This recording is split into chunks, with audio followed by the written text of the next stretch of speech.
The Jeff Bridges movie Fearless, Yeah. where he survives this plane accident and he's kind of freed and unleashed and sort of enjoying his life. It kind of feels that way. I was really, I felt the show not only for creative reasons. I felt there were ratings reasons why we should be back, and I was disappointed when we were told we weren't. And then I gotta say, I wasn't completely shocked when they brought us back, only because I knew how much they loved the show, and I knew what the ratings data points were that were in our favor. And so I was surprised, but no, that should have been your decision 3 days ago.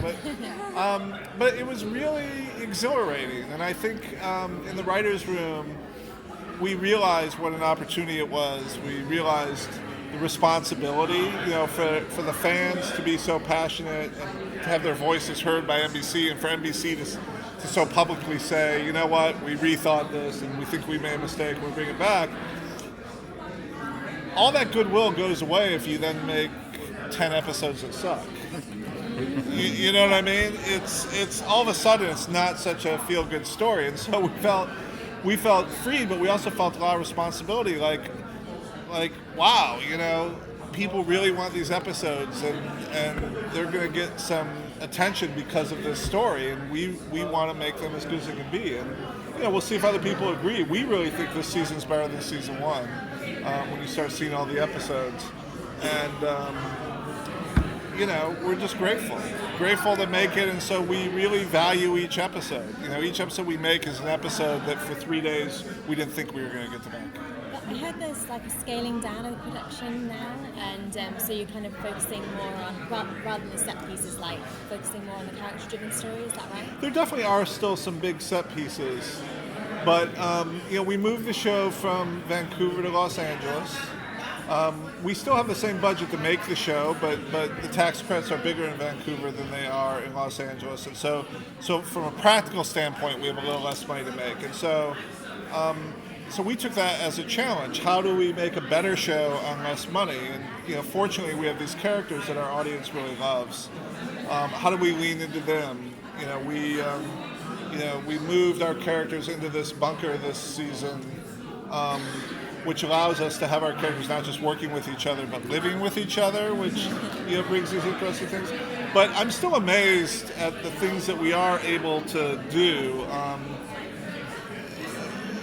But we had huge things last year, like the Alamo, and the Hindenburg was in the pilot, and pilots are different, but the Alamo and these other big set pieces.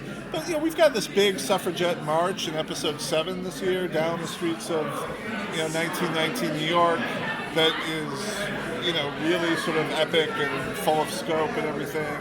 And we have other moments in the show this year. The episode we're about to screen today here takes place on the Paramount lot where we film, and it looks like grand old-time Hollywood in really spectacular ways. So I don't want to overstate the scaling down of it. Last week's episode that aired, we had all sorts of, old vintage cars racing around a track. That wasn't easy to produce. So we've been able to do it, but we've been trying to be strategic about when we do it, how we do it, and also just leaning into our characters more, which I think ultimately is what attracts the audience the most. Speaking of character stories, how deliberate was it to have both Wyatt and Flynn have dead wife backstories? Because there's so many parallels with connection with Lucy and Flynn, but Wyatt... It's something that Eric and I talked about at pilot stage, because obviously that's something that comes out in the pilot for both. And we talked about, is that a good thing that they share this, or is that too much? But ultimately, we liked the parallels of it, and we liked the idea that really, when you get down to it, almost everyone on this show, either in the past or in the course of the show, has someone they care about that they've lost, and really, this show ultimately is a story about how people come together to create their own family. And so in that sense, that worked for us. And for two guys who don't really get along on almost everything else, it is something that two of them have in common. We also, on those lines, see how much Rittenhouse has manipulated people's lives. So They're bad. yeah, they're really bad. Well, because Emma point blank said she made it her purpose to make sure Amy can never be found. And will we see that happen? Like in retrospect, like, is that how Flynn lost his wife? No, maybe? but Or, you'll get some clues. I won't say that you'll see what happened with that, but I think you'll learn some more about that. And I'd love to talk about Emma for a second, because she's someone who really just appeared in one episode for us last year, and then we got sort of excited when Annie Wershing was cast. Annie was actually someone that we had considered to play Lucy when we were putting the pilot together. She was a really amazing actress, and she didn't get Lucy, but she was someone who I was like, well, it'd be really great to find something on the show. And her role really increases this year, and we learn a lot more about her and what got her into Rittenhouse and what makes her tick in a way. Eric Kripke is always very good at talking about the importance of making your villains interesting and making your villains be the heroes of their own story. And I think that's something that we've tried hard to do with Emma this year. And you'll see as these episodes continue, she becomes a really valuable cast member to us. And she's really great. Go ahead. I was going to say, from a creative standpoint with the renewal, has it liberated or hampered you in that, do you feel we got to at least have a closure to it, but at the same time keep it open, or is it just we're going to do whatever we want and let everything happen the way it happens? I think we feel liberated. Eric and I came in and said, we've got this second life. Let's tell the absolute best stories. Let's not hold anything back. But at the same time, we also believe, Eric and I, that you don't want to assume failure. We're not in the business of giving NBC a reason to, hey, we ended the show, there's no reason to continue. Our attitude is, let's do the best season 2 and let's end it in a way that would allow for the best season 3. So I don't want to say too much about how we end it, other than to say that our attitude is we're going to go forward assuming there's a season 3 and that the show will be a success in that regard, and we'll either be proven right or wrong. But that's how artistically we approached it. And is there any changes to the lifeboat this season? Yes. Do you want more specific? No, I'll tease. I'll say. Here's what I'll say. I'll say that Rufus and Gia are working hard.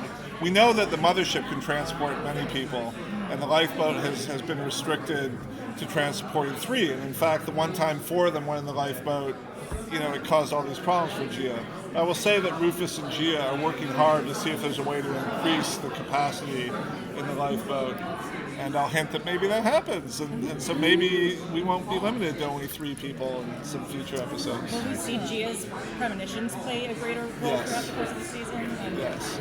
And could it possibly give insight? How many into episodes have you seen? The first 4. I watched all the Okay, streamers available. so then you've seen that, Yeah. yes, she has a premonition in the episode we're about to air that then plays out in episode 4.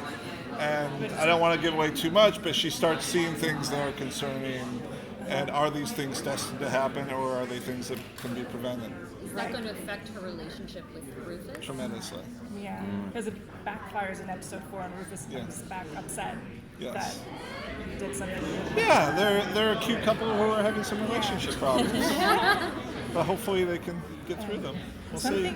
Something that a lot of the fans have been talking about on Twitter too is a lot of them are really devastated by Lucy killing that soldier. Yeah.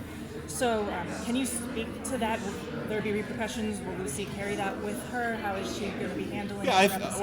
Once again, without saying too much, I think there is a long-term sort of arc, right? Lucy was always an academic and a historian, and Wyatt was the soldier who had kind of seen combat. And I saw a couple fans were like, well, she would never do that.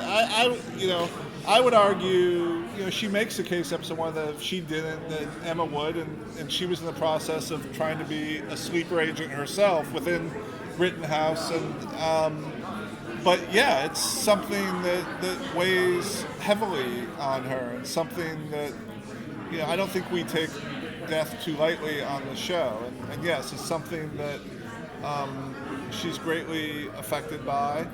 I think she thinks that if she had been a conscientious objector in that moment, I think Emma would have just taken her gun out and shot the soldier dead. So I don't think in Lucy's mind there was a choice between this guy living or dying. It was just how, and she was in the process. If you think about her state of mind at that moment, she thought, Wyatt and Rufus and Connor Mason, everyone were gone. She thought that she was all on her own. She had been kind of kidnapped by her mother. She, had to play this role of someone who, okay, I'm sort of on your side now. How do you do that? It's, I always talk in the writers' room. I spent 4 years working with David Mamet on the unit, and one thing that Dave would always say is that good drama is never the choice between right and wrong. Good drama is a choice between two wrongs. Right, and so one of the things that I'm always trying to push for in the writers' room is to put our characters in a position that they can't avoid, where they have to choose between two wrongs. And in that case, I'm not saying that was the right decision, but I'm saying that was that she only had two wrong decisions to choose from, and that's the choice she made. And there'll be an effect for having made that choice. And Lucy and Wyatt, obviously, working together, they're living together, and they seem to be getting closer. How is that going to affect their relationship this season? Well, there's an episode that we're about to screen that will turn things upside. How many episodes have you seen? 2 so far. What? The two that have aired. Well, a lot of things change in the episode we're about to screen without giving away too much. But I would say that the Wyatt-Lucy relationship is the very heart of the show. You never want things to be too easy or too hard, and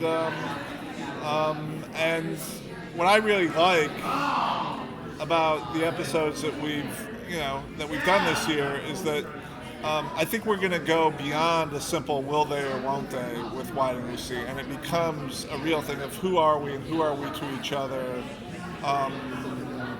Who are we as people who work together in this crazy mission to the past each week? Who are we as two people living in this bunker? Who are we as friends?